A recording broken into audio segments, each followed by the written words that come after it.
Johnson with VoigtJohnson Real Estate, and welcome to our third episode of The Link, where we bring you local leaders in central Minnesota, people making a difference and making an impact on our community. And today I am so excited to introduce and to be sitting here with Ettien Koffi of Kata and the University of St. Cloud State, who has an amazing story and is doing terrific things. Ettien, welcome and thanks for coming. Okay, thank you so much for inviting me. It is really good to be with you. Yeah, I want to get into Kata and what you're doing today, but maybe just start off with what brought you to America. The original story. You come from the Ivory Coast, Yes. in Western Africa, correct? Maybe just give a little bit of the backstory of your upbringing and what brought you to America, and we'll start from there. Okay, good. Thank you. So, as you said, I come from the Ivory Coast. That's where I was born and I grew up. And the story of my coming to America is a long story, Sure. but I will hit some main highlights. So, I studied linguistics and English at the university in the Ivory Coast. And through a friend coming to a meeting in the US, it was in the olden days where you have pen pals. Yes. So I asked for a pen pal. There was no email. No email at that time. And that was probably 1983. Okay. And I got connected to a student at the university in the US, I think Virginia Tech. Okay. And she became my pen pal. And so we wrote to each other, and I said, oh, maybe someday I will go to the US and Sure. study. And Sure. so that's how the connection was made. But later on, in my second or third year at the university, the US State Department was making scholarships Sure. available to, according to them, bright and young, young and bright people Sure. to come and study in the US. And so I got the opportunity to come for a summer program where you share your culture with young people, mostly from the inner city, about what other countries are like. Sure. And how back in the early 80s in the Ivory Coast, how unique, or you had to have been one of the few to attend university, to have this opportunity, I'm assuming? Yeah, the Ivory Coast is and was a developing country. And so as such, not a lot of opportunities were afforded to many students. Even today, I would say higher education is still a luxury.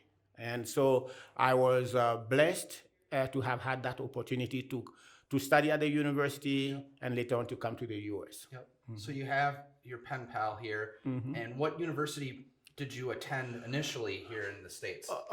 Okay, so when I came for that program from the State Department, and then I went back to the Ivory Coast. Okay. And finished my degree. And then other opportunities along the way came up. And that's when I got to come to Indiana University in Bloomington, Indiana. Yes. And so just to take a step back, in the Ivory Coast, the language there at that time was just oral. Okay, so the Ivory Coast, there are many languages in the Ivory Coast. Okay. There are at least 60 different languages. 60. Yes, and these are not dialects. They are completely different languages. And so the national language of the Ivory Coast is French, because the French colonized the Ivory Coast. Yep. So, but in addition to French, people speak 60 different languages. And French is the language of education. But it does not mean that everybody Sure. speaks French. You have to have been to school before you can speak French. Sure. And so you're here at the University of Indiana. Then where does that take you, or what's the next progression in your journey? So I came to Indiana University to study linguistics with the goal of doing Bible translation into my native language, which is called Anyi. It is spelled Anyi. And God opened a lot of different opportunities to really make me come here. And so I studied at Indiana University, and I finished my linguistic degree. But to do Bible translation, you need to have seminary degree. Sure. So I went to Fuller Theological Seminary in Pasadena, California, and studied biblical languages and biblical geography and things like that. Sure. And then I went back. So at that time, is Christianity present? It's just not in the written form. It's all oral passing storytelling. Yes. In my native language, which is Anyi, there was no scriptures at that time. And so the gospel and the message of Christianity was just oral. So here's how the preachers in my village got their training. So every 3 months, they will meet in a local village. Yeah. And the pastor who comes from the city says, these are the stories that we are going to tell for the next 3 months. And to be honest with you, I don't even know how people remember that. Yeah. But he tells them the story orally. They remember it, and then they come and tell people Sunday after Sunday until the next meeting. So your initial interest was just to document the gospel, not necessarily to broaden it. You just wanted to be able to pass that on so the tradition of the gospel carried forward. Yeah. So the overriding goal was to translate scriptures into my native language. But with translation comes a whole bunch of other opportunities. It is like you have opened the Pandora box of opportunities. Yes. So yes, my initial goal is to make sure that scriptures is available in the Anyi language in the written form. And thereafter, a whole bunch of other opportunities. So you're establishing the written language of your people. Yeah, yeah. I mean, there is no question about that. I spent 25 years translating the New Testament. Wow. And right now, I am involved in a dictionary project. There is no dictionary. So on the basis of the translation, we are putting together a dictionary, which will probably take me probably 10 more years to put a dictionary together. Wow. Yes. So after Indiana University, what follows that? Okay. So after Indiana University, I went to Fuller Theological Seminary in California. And after that, I worked for a Bible translation agency for about 5 years. Okay.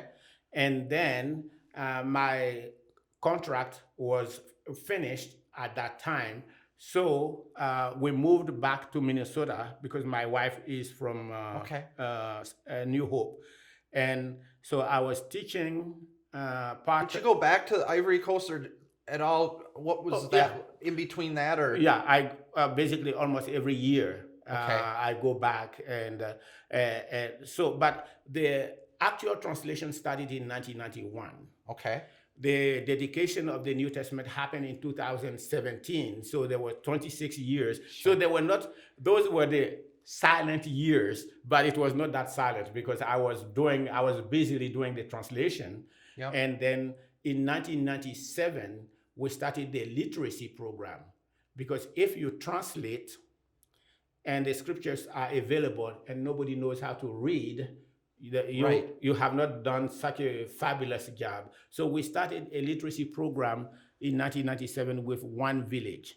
Sure. And now we are in almost 100 villages. Wow. And as I speak to you, approximately 6,000 people can pick up the Anyi New Testament or any other material written in Anyi, and they can read it. And that was not possible before that. Amazing. Yeah. Amazing. Tell me a little bit, obviously, I think just from a historical standpoint, the impact of or getting people to become literate, there's great success with scripture, right? That's kind of the first and foremost. Yes. But then after that, now it can become the bedrock of fundamental lifestyle living. Talk a little bit about that, or how that progresses from the gospel to maintaining, progressing improving the lifestyle of living. Okay, thank you. You see, whatever I am doing now was done for English so long ago that people have forgotten. Okay, Sure.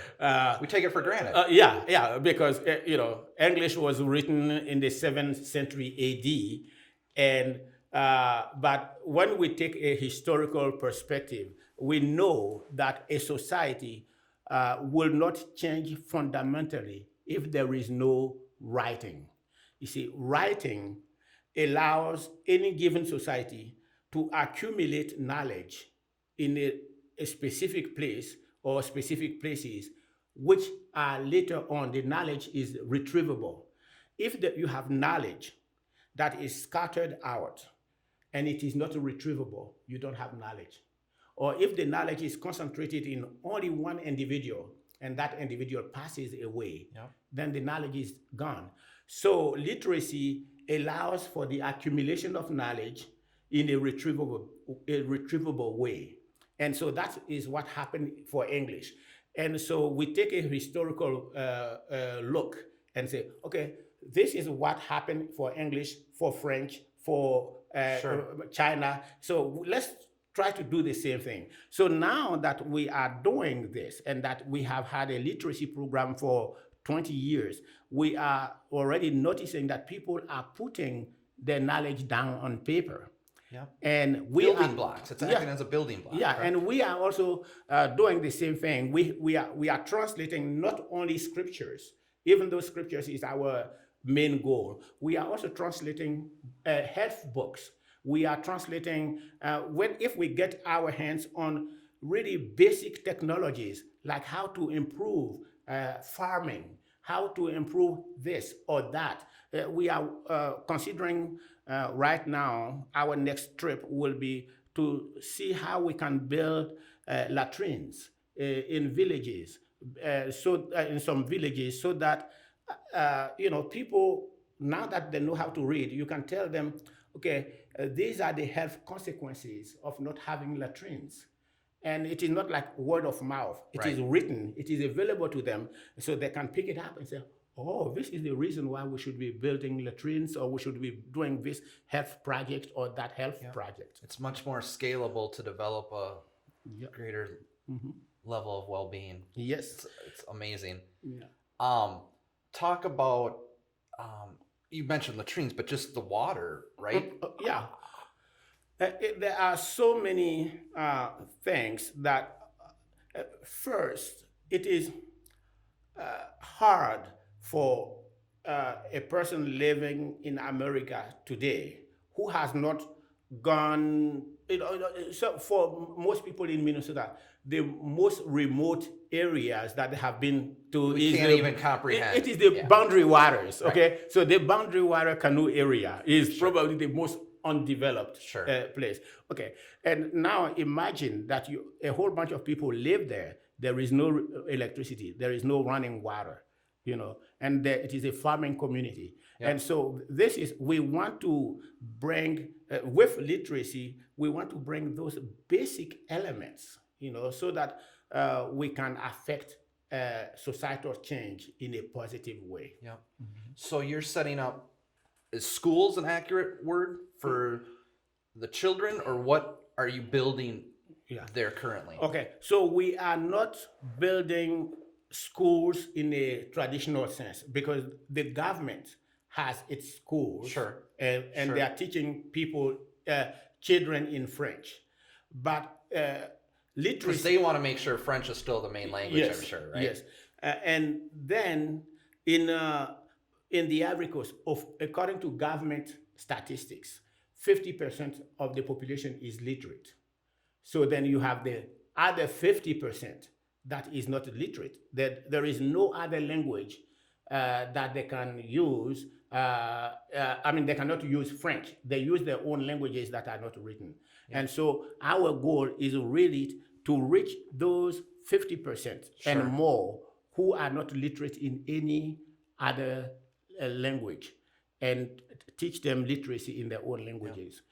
Because really it is when a person is not literate, they undervalue themselves. They don't think they are that smart and things like that. Literacy is like you open They people's feel a possibilities. self-stigma almost. Yeah. A self-worth is missing. Yeah, so here's an example. When an older woman, okay, was started attending our literacy classes, she did not go to school. She didn't know how to do anything, read or anything.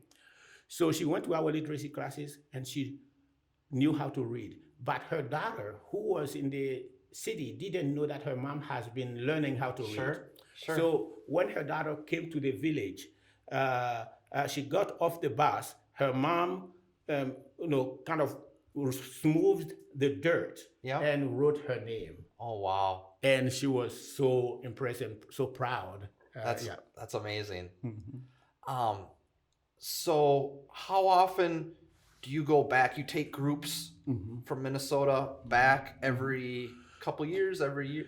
We have taken 2 groups. The first group was, I believe, in 2008. We attended a local church here called Westwood. Yep, Church. Westwood Church. Yeah, so Westwood took a keen interest in our project.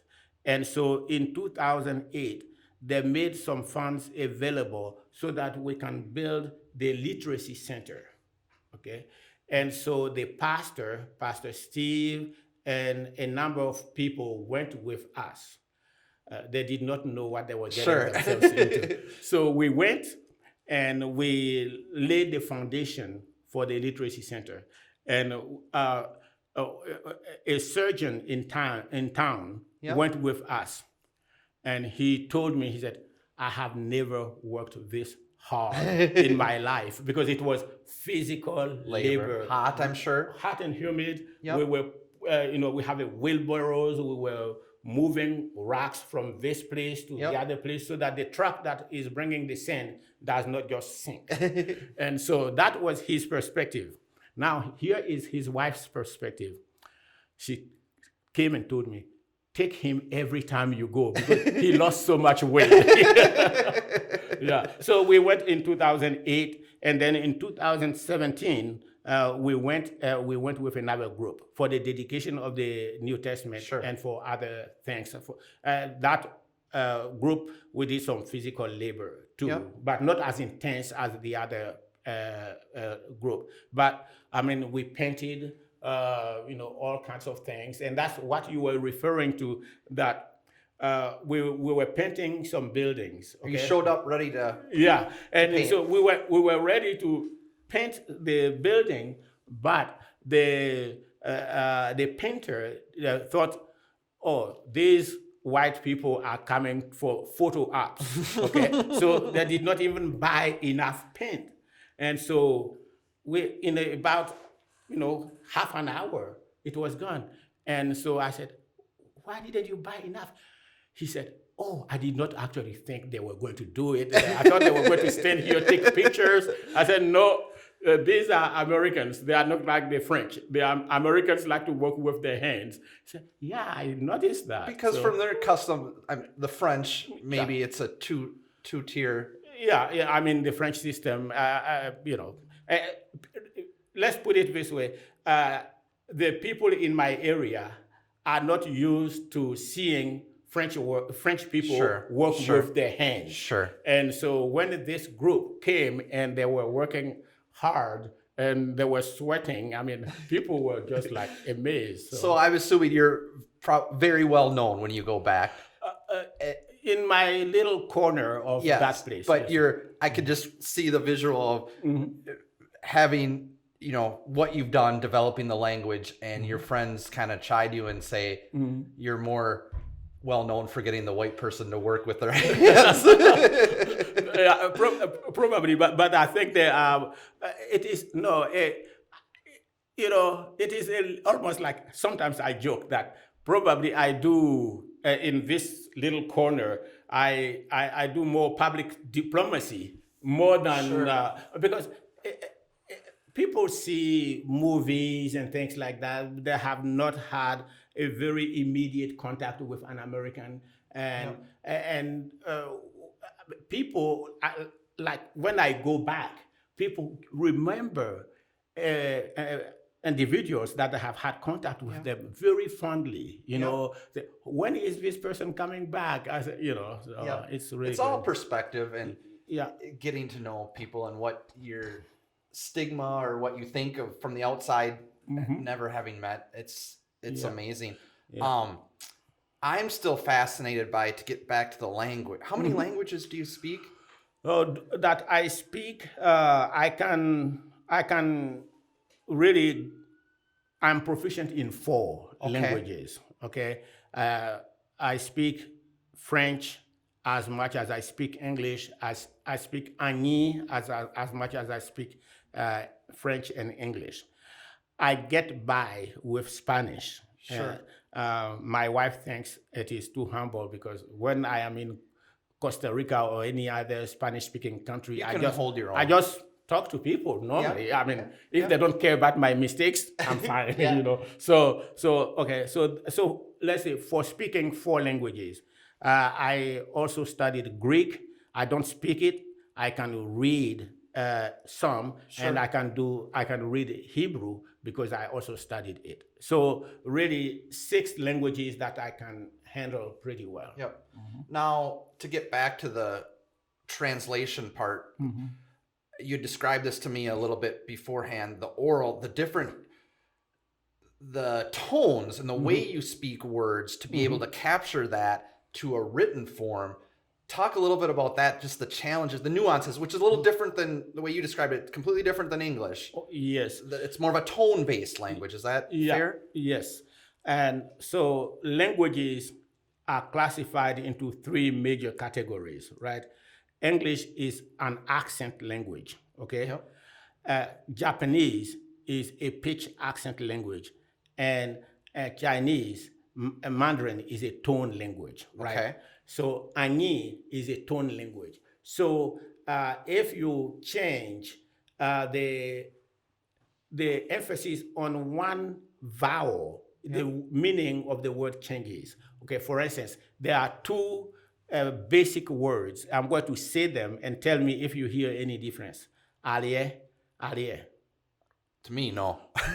Do you? Allier, allier. Yeah. So one means food. Yeah. And one means day, like today.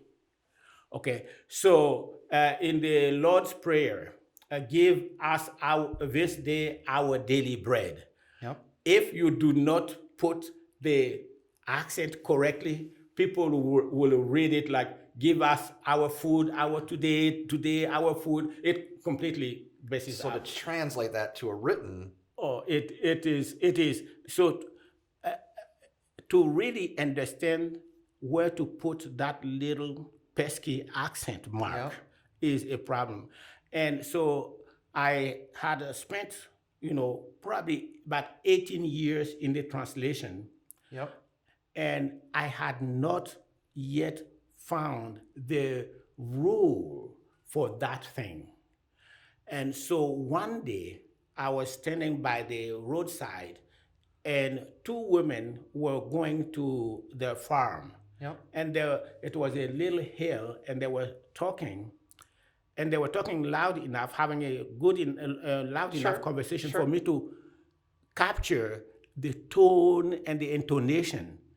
And that almost like opened my eyes that I need to capture the intonation so that I know where to put the commas and things like that. So it is a lot of work. It is, but it is fun work though. Yep. It is fun work. Yep. So fast forward to 2019, you've been teaching at St. Cloud State for how many years? Quite a while? Almost 19 years. I came in 2000, so 19 years. Yeah. What are the classes that you teach currently? Routinely, I teach Introduction to Linguistics. Yep. And I teach sociolinguistics, pedagogical grammar, phonetics, and phonology. And these are everything I do revolves around language. Sure. Yeah. And so these are the courses that I teach. My introduction to linguistics is probably the most basic course in our program, but it is also the one that people need the most. Some people who are going to go into elementary education take that course. Some people who are going to teaching English as a second language take the course. Some people who are going to go into communication sciences and disorders, take the course. So cool, very interesting. So now, in addition to that, Kata is the name of your organization working with the Ivory Coast. Tell us, give us the background on that, or how people listening, what we can do, whether it's monetarily or volunteering. How can we be involved to help with your organization? Okay, so Kata is CATA is the nonprofit that oversees the work, and so it is. It has a governing board. It is an IRS approved. Sure. And so when people like you or anybody who hears this story and they want to help with literacy or the translation work, they contribute, the finances to Kata. And it is, we say basically that it costs about $1,000 a year to run a literacy village. Okay. So, and the cost includes the stipend, about $500 for the stipend of the teacher, and then the books and the transportation and the pencils and everything. So it rounds up to about. Are you teaching literacy and the gospel, just literacy, or is the gospel included in the program? It is a Bible-based literacy program. So the first book in the program is the primer, the ABCs. Gotcha. Right? Okay. The second book in the program is when people have learned how to read, we arrange the parables of Jesus from the shortest parable to the longest parable. Understood. So by the time the person finishes the second book, they are really proficient in reading. And the third book is the Gospel of Luke. The entire gospel is the textbook. And we have questions, because we are building literacy. So you read, you answer questions, reading comprehension. The fourth book is the epistles, and then people are ready to read the New Testament that is available. In addition to that, we have additional material for mother care, infant care, and so it is Bible-based, but it is does not exclude additional things like community development, community health, and things like that. But it is part of the basis or the backbone of the curriculum. Ettien, we met about 6 months ago, and I was just fascinated and mesmerized by your story. And to think, the whole purpose of us doing this podcast was to bring people in the central Minnesota that are doing amazing things. And I can't think of anyone doing more I can't imagine the challenges, the barriers that you've broken down, going to a new country and giving back. We talk about here just in our, basis of real estate, giving back to our local community, living with such purpose to give back to your country and being a part, and as well as spreading the gospel of Christianity. And so I am just, when we met, I was grinning ear to ear to go back, and I had your pamphlet and share it with my wife. And it was just, it's cool to see such great people here in St. Cloud. And thank you for taking the time. Do you have a website? Yes, we have a website. It is the Anyi, ANYI literacy.org. ANYI literacy.org. But I also want to really thank you and people in central Minnesota. I mean, I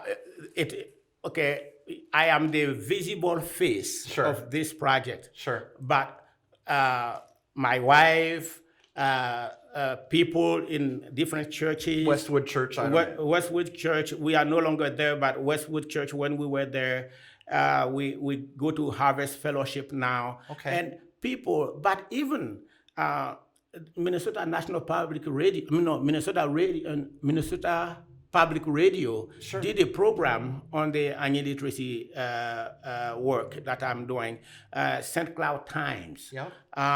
My employer, the St. Cloud State University, featured my work in a magazine. You are giving me the opportunity to talk about my work.